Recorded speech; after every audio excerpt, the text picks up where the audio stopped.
ஆன்மீக உறவுகள் அனைவருக்கும் என் அன்பான வணக்கங்கள். இன்றைக்கி நம்ம பார்க்க போகிற பதிவு கடன் பிரச்சனை தீர்வதற்கு ஆடி சனிக்கிழமை வழிபாட்டை தான் பார்க்க போகிறோம். நம்ம பதிவில் நம்ம சேனலில் நிறையவே பணம் சம்மந்தப்பட்ட கடன் தீர்வதற்கு நிறைய பரிகாரத்தை பார்த்துட்ருக்கோம். ஆனால் இந்த ஒரு பரிகாரம் நிச்சயமாக நிறைய பேர் பலன் பெற்றிருக்கக்கூடிய ஒரு பரிகாரத்தை தான் இன்றைக்கி நான் இந்த பதிவில் கொண்டு வந்திருக்கேன்.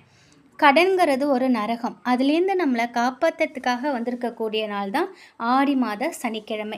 எல்லாருக்குமே ஆடி வெள்ளி, ஆடி செவ்வாய், ஆடி ஞாயிறு இதை பற்றின இந்த வழிபாடு பற்றின சிறப்பு எல்லாருக்குமே தெரிஞ்சிருக்கும். ஆனால் ஆடி மாத சனிக்கிழமைக்குன்னு ஒரு சிறப்பு இருக்குது. ஆடி மாத சனிக்கிழமையில் நம்ம அம்மன் வழிபாடு செஞ்சோம் அப்படின்னா நிச்சயமாக நம்மளுடைய கடன் சுமை குறையும். எல்லார் ஊரிலுமே கிராம தேவி, அந்த ஊருக்கான அம்மன் கோவில் நிச்சயமாக இருக்கும். ஆடி சனிக்கிழமை நீங்கள் அந்த கோவிலுக்கு போய் அம்பாலை வழிபடணும்.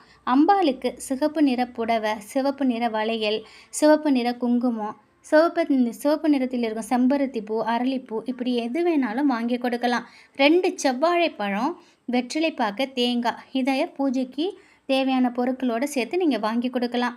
இதோட 3 எலுமிச்சைப்பழம் எடுத்துக்கிட்டு நீங்கள் சனிக்கிழமை அன்னைக்கு கோவிலுக்கு போங்க. அம்மனுக்கு சிவப்பு நிறத்தில் அலங்காரம் செய்யக்கூடிய பொருட்களை உங்கள் கையால் நீங்கள் வாங்கி கொடுங்க. எது வாங்கி கொடுத்தாலும் சிம்பிளாக எது வேணாலும் நீங்கள் வாங்கி கொடுக்கலாம். சின்ன வேப்பிலை மாலையும் கட்டி எடுத்துகிட்டு போங்க.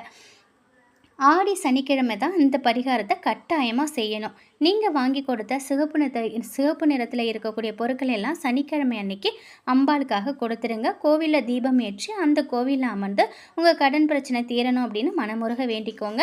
நீங்கள் தீபம் ஏற்றும் பொழுது அகல் விளக்கில் நல்லெண்ணெய் ஊற்றி வெள்ளை திரிக்கு பதிலாக சிகப்பு திரி போட்டு ஏற்றுவது தான் ரொம்ப ரொம்ப சிறப்பு.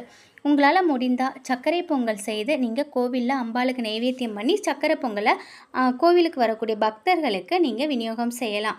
குறைஞ்ச அளவு பிரசாதத்தை கூட நீங்கள் விநியோகம் செய்யலாம். நிச்சயமாக அதுக்கான பலன் அதிகமாகவே கிடைக்கும். பெரிய அளவில் தான் இந்த பரிகாரத்தை செய்யணுங்கிற அவசியம்லாம் கிடையாது. நம்பிக்கையோடு நீங்கள் இந்த விஷயங்களை பின்பற்றுங்க. உங்கள் கடன் சுமை குறையணும் அப்படின்னா அம்பாளை மனமுருகி பிரார்த்தனை பண்ணிக்கோங்க. கடன் பிரச்சனையிலேருந்து நிச்சயமாக நீங்கள் விடுபடுவீங்க. நீங்கள் வீடு திரும்பும் பொழுது நீங்கள் எடுத்துகிட்டு போயிருக்கீங்க இல்லையா 3 எலுமிச்சைப்பழம், அந்த எலுமிச்சைப்பழத்தை உங்கள் உள்ளங்கையில் வச்சு என்னுடைய கடன் பிரச்சனை தீரணும் அப்படின்னு விலகணும் அப்படின்னு பிரார்த்தனை பண்ணிவிட்டு சூளத்தில் நீங்கள் அம்பாள் கோயிலில் சூளம் இருக்கும், அதில் நீங்கள் குத்திடுங்க. நாளைய தினம் ஆடி மாதத்தின் முதல் சனிக்கிழமை வருது. வாய்ப்பு இருக்கிறவங்க நாளைய தினம் இதை கட்டாயம் பண்ணுங்கள். இந்த வாய்ப்பை தவற விட்டுட்டீங்க அப்படின்னா அடுத்து வரக்கூடிய ஆடி சனிக்கிழமையில் இந்த வழிபாட்டை செய்யுங்க. நிச்சயமாக உங்களுடைய குடும்பத்தில் இருக்கும் கடன் பிரச்சனை நீங்குங்கிறதுல ஒரு துளி கூட சந்தேகம் கிடையாது. எளிமையான இந்த வழிபாடு நிச்சயமாக எல்லாருக்குமே கை கொடுக்கும். நம்பிக்கையோட முழு மனதோடு செய்து பாருங்கள். முழு பலனும் நீங்கள் அடையலாம். மறக்காமல் செய்யுங்க. அம்பாள் கண்டிப்பாக உங்களுக்கு ஒரு நல்ல வழியை காட்டுவாங்க. இந்த ஒரு தகவல் உங்களுக்கு பயனுள்ளதாக இருக்கும் அப்படின்னு நம்புகிறேன். வராகி அம்மனின் அருளில் எப்பொழுதும் உங்கள் வீட்டில் செல்வ செழிப்பும் ஆரோக்கியமும் மகிழ்ச்சியும் நிலைத்திருக்கட்டும். நன்றி.